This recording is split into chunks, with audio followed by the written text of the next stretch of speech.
Ladies and gents, welcome back. There's been a move in recent times to bring people closer together, as our government has been doing the best that they can for decades, it would seem, to separate people, bring them into different camps and pit them against each other. Now, there's been a big active movement on the sake of saving the children. Now, we have seen things happening online. Here's a big event that was happening from the Muslim community in, I believe this was in Mississauga.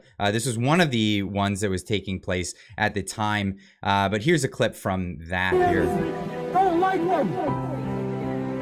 Today, ladies and gentlemen, you are proof that we are one nation under God. God bless you.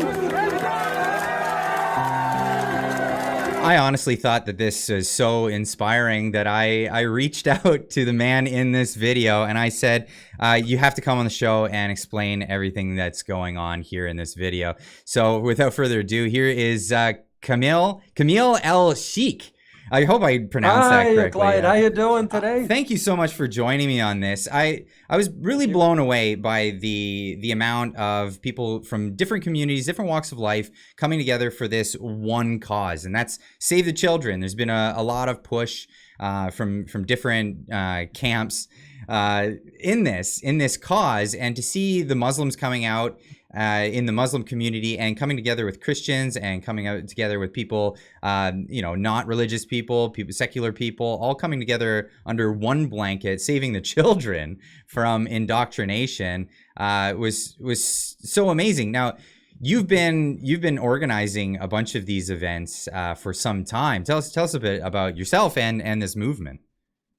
Well, first of all, my name is Kamel El-Cheikh, and I've been in humanities for 25 years of my life.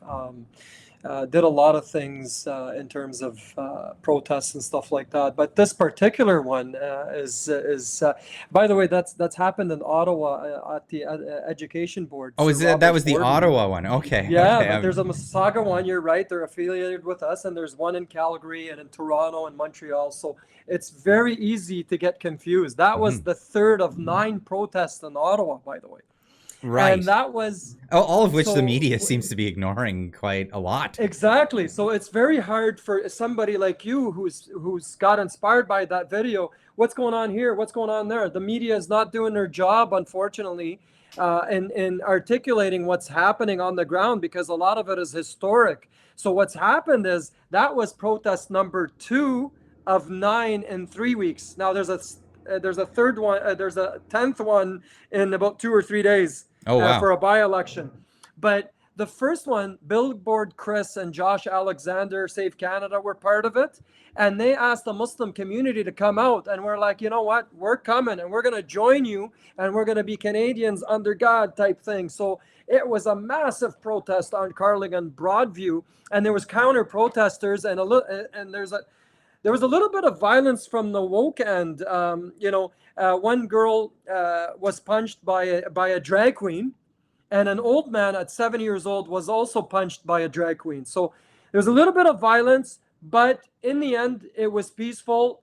Christians and Muslims discovered each other there, and then Muslims organized that protest where you saw my speech, and Christians came along and said, "We're going to second you on that one," and then it exploded. They were expecting 50 to 100 people. That protest had at least 2,000-3,000 people, I would say. So what was the last straw for the Muslim community to say, okay, we've had enough. We're standing up against this? Because, I mean, Muslims have been just as conservative in the sense of like conservatism, not necessarily the Conservative Party, but just conservative minded individuals, like a lot of Christians with their traditionalist lifestyles. At what point did it become an issue where, the liberals have been placating for the Muslims for so long, and then and we actually got a color on the pride flag. They thought, oh my God, the Muslims are with us, they're a minority and all that kind of stuff. But yeah, you're right. Muslims are actually conservative. They're right in line with Christians, Jews, agnostics in terms of the conservative thinking process. But what was the straw, you asked? That's a very important question. There was not one particular one. Remember, Muslims love any nation they embrace.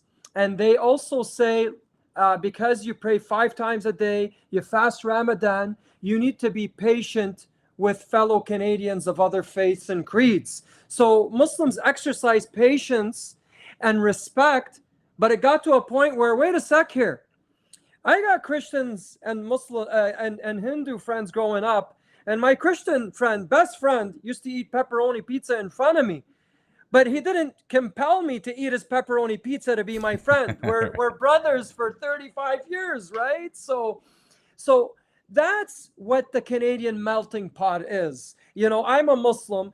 Me and you seem like a good guy. I'm not going to force you to pray 5 times a day to be my friend. Similarly, a Hindu is not going to force you not to eat cow because it's a sacred element in their faith. And that's the beauty of Canada, is to agree to disagree and that kind of stuff. So what's happened to the Muslim community? They practiced restraint. But restraint did not mean we agree, right? And so in Edmonton, a teacher was scolding Muslim students for saying, we disagree with this indoctrination. And she said, you guys are privileged. You should go back to your country. And these are born Muslim Canadians saying, go back to your country, which was, hey, wait a sec, isn't that Islamophobia? And then obviously another straw, there was so many instances that started elevating, wait a sec here, we gotta, our Christian brothers and sisters are going out there and they're speaking up and we agree with them. Then you have Josh Alexander, which is a person I met here in Ottawa. I don't know if you're familiar with Josh Alexander. I am. I know who he is, yeah. The kid got he's my son's age, so my son and him, met each other and all that kind of stuff. And he's a born-again Christian. And this kid, very religious born-again Christian, holds his faith dear, right? He saw this, indoctrination going into the school, and he gets expelled for speaking up and carrying his Bible type thing, right? Mm-hmm. So that's the thing that motivated me to want to reach out to Josh. And I've been trying to reach out to him for 6 months. I got lucky a month and a half ago. We met and I sat with his family and we discussed a lot of things. So we're on the same team. We're meeting eye to eye on a lot of things. And then, so there was the indoctrination in the school. There's the pride thing where everything is forced irregardless of Muslim beliefs. And then, that protest on curling, where they asked the Muslims, hey, can you join us on this? We're like, you know what?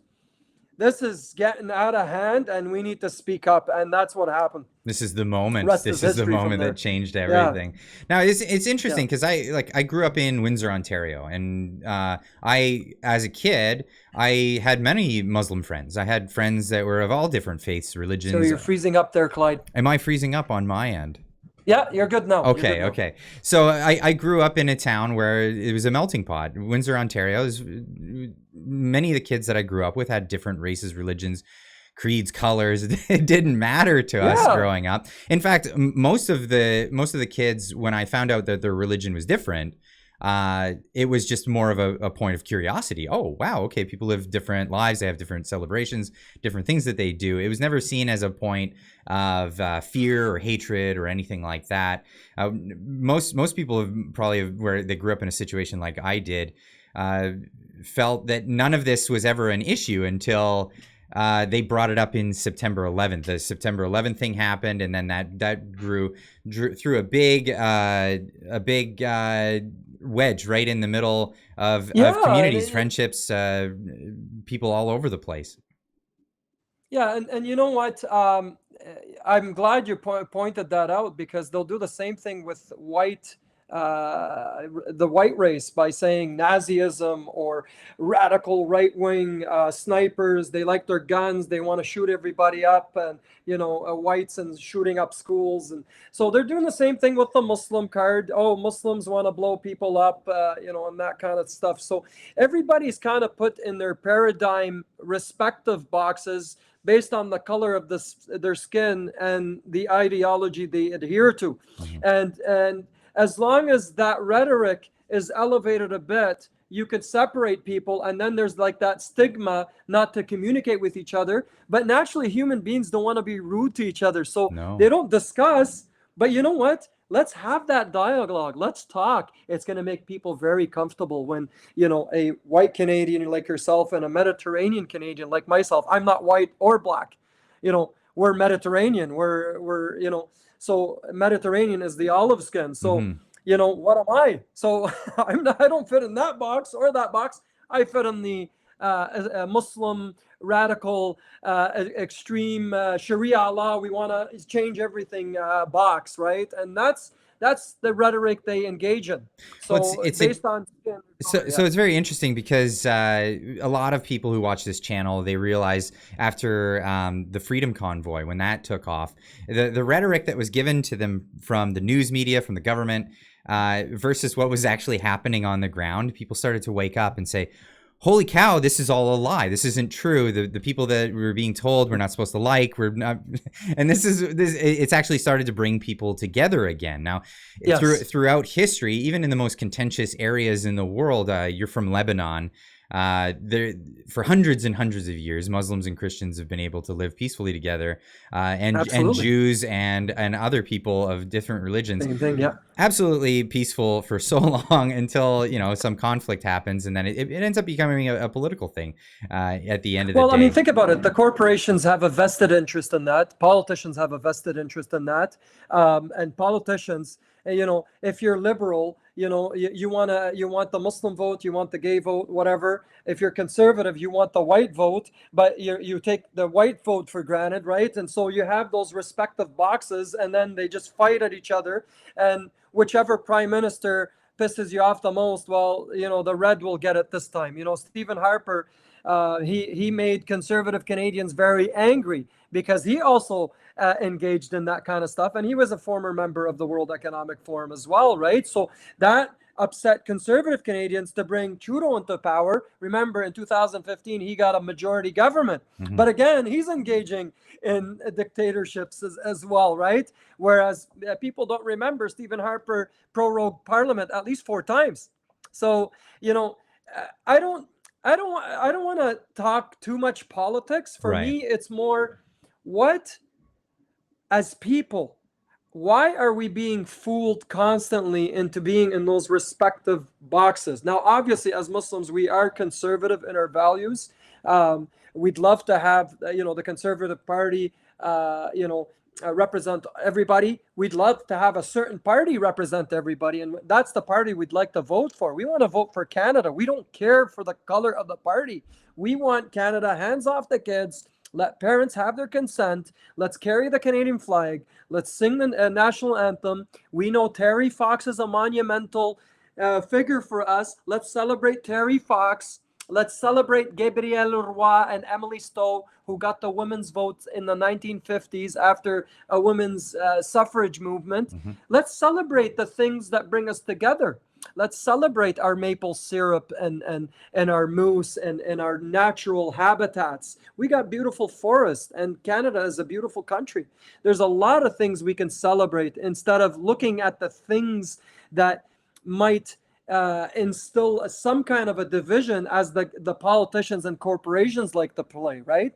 Well, and instill the idea that people from around the world want to come here and live here and make this place their home. We should celebrate that, absolutely. In fact, it's funny because I'm a first-generation Canadian. Both my parents are immigrants. So just because of the color of my skin doesn't mean I'm some old stock Canadian.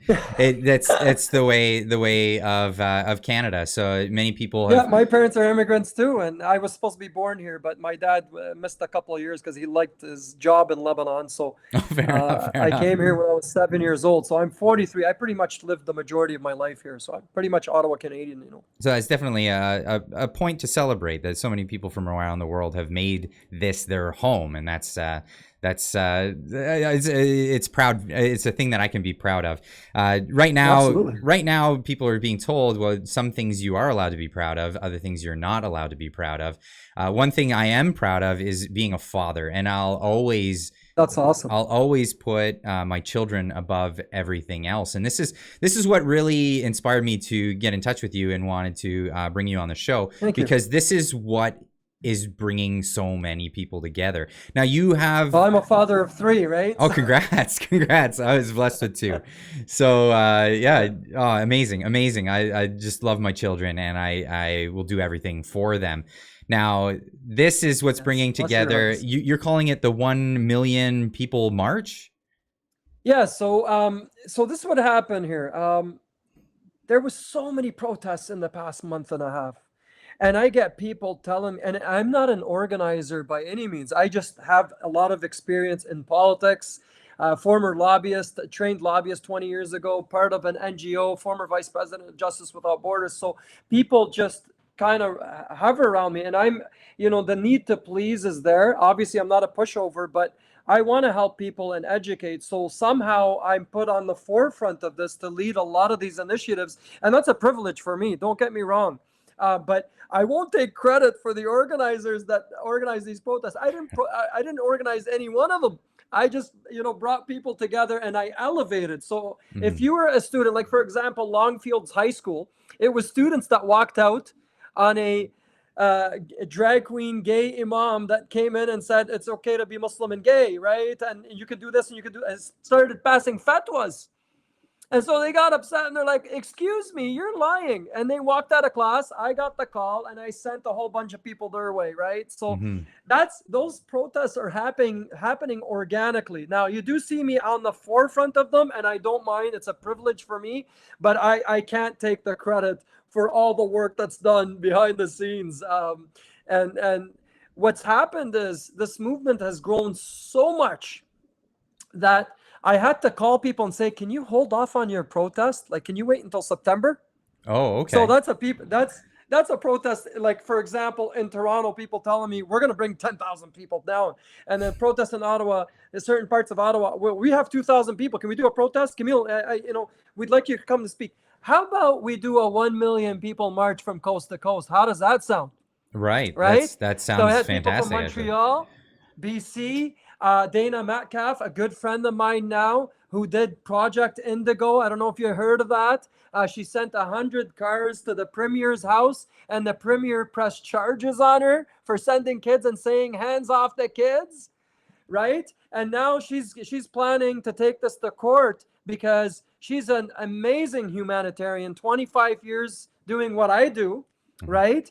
And, doing a festival for families. And she's saying, Camille, we'd like the Muslims to come out. We'll get you a halal barbecue so you can get the Muslims in so we can mingle.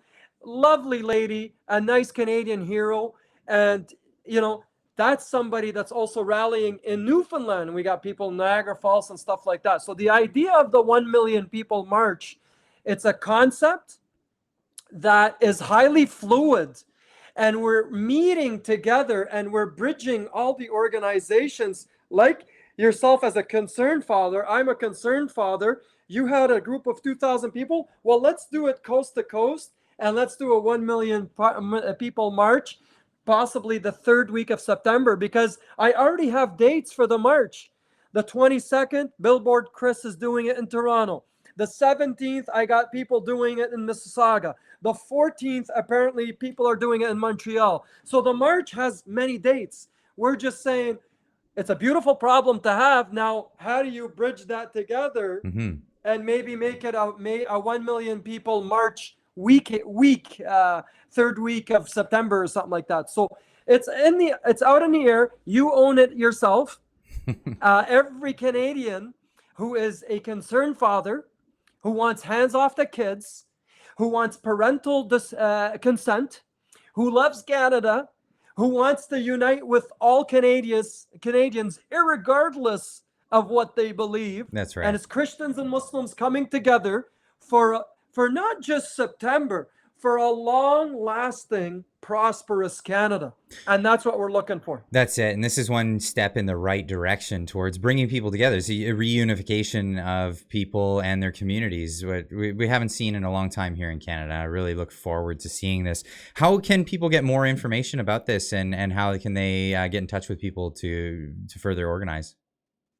Yeah, that's a very good question. So people are following me online. I am on Twitter. If you want to provide that at the end of the podcast, maybe write them down.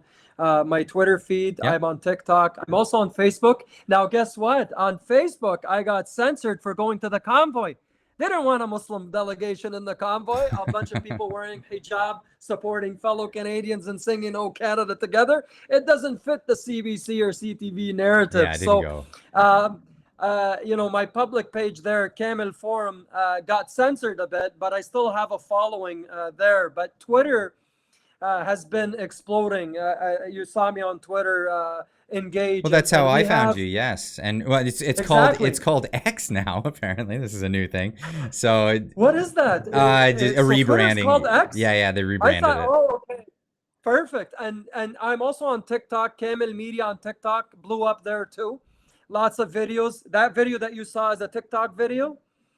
And I engage in all the social medias, but I'm very, very frequent on Twitter and TikTok, I find. So, because those algorithms are just spreading like wildfire. Well, perfect. I'll make sure everyone has the link in the description down below, so you can check out Kamel. Go follow him and get more updates on this. I'd love to have you back on the show as we get closer to this event.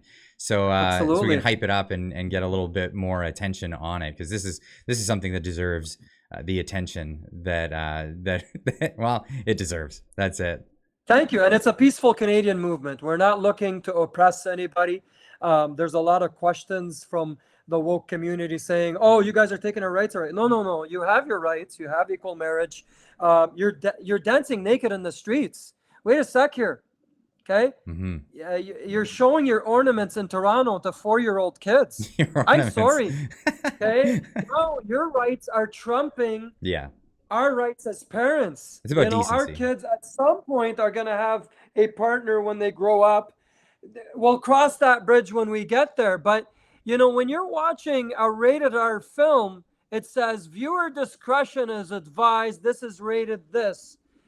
When I'm walking in downtown Ottawa with my family to get a nice beaver tail and a Tim Hortons coffee or whatever it is, and I accidentally walk by your pride activities, and there are gay males walking, and that happened twice to us already, showing their penises and sexual ornaments. We didn't have any warning. So I'm sorry, that's not about rights, because you already have rights. We acknowledge that you're there. You're loud and clear. We hear you, right? Mm-hmm. But now you're not recognizing that we exist. And as far as I'm concerned, we're paying taxes together, right, to run this beautiful nation. So you need to accept that there are white Canadians, there are Asian Canadians, and brown and black and blue and white, right? Mm-hmm. And all creeds and colors. And that's what they're failing to understand, because they've gotten preferential treatment on a honeymoon for the past 40 years. Nobody wants to offend them. Well, now, as Jordan Peterson says, you got to risk being offensive to engage in this dialogue. And I'm sorry to break the news to you. I'm going to be as honest as I can. Yeah, well, I think that's what we need more of, is more honesty and more people just telling it as it is. And I really appreciate you coming on the show. Thank you so much, Kamel El-Cheikh. Thank you. Cheers. God bless you. Thank you, Clyde.